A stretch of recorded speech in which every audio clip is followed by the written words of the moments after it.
আসসালামু আলাইকুম। সবাই কেমন আছেন? আশা করি সবাই ভালো আছেন, আর আপনাদের দোয়ায় আমি অনেক ভালো আছি। তো আজকে ঈদের দ্বিতীয় দিন ঘুরতে আসছি ফুপুর বাসায়। তো আসার পরে দেখলাম ফুফাতো ভাই অনেক প্রকার গাছ লাগাইছে, তার মধ্যে হচ্ছে লটকন গাছ। তো প্রচুর পরিমাণে ফলন আসছে। আসলে আল্লাহর অন্যরকম একটি সৃষ্টি। এরকম গাছে ফলন আসলে যে কোনো কৃষক সহজেই সফল হতে পারবে। এই গাছটাতে দেখলাম যে একেবারে মাটির নিচ থেকে প্রায় বলা চলে যে প্রচুর পরিমাণে ফলন আসছে।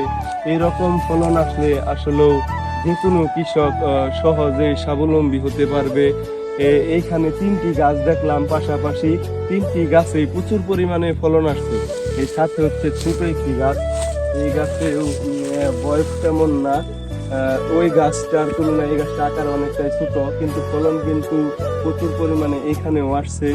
তো কৃষক যদি এরকম গাছ দেখে উদ্বুদ্ধ হয়, যে উদ্বুদ্ধ হওয়ার পরে যদি বাগান করা হয়, লটকন বাগান করলে কিন্তু কৃষক সহজেই এর থেকে ভালো কিছু পাবে, সহজেই স্বাবলম্বী পাশাপাশি সফলতা অর্জন করবে। তো এই ছিল আমার ভিডিও। সকলেই ভালো থাকবেন, সুস্থ থাকবেন। সকলকে ধন্যবাদ। আসসালামু আলাইকুম।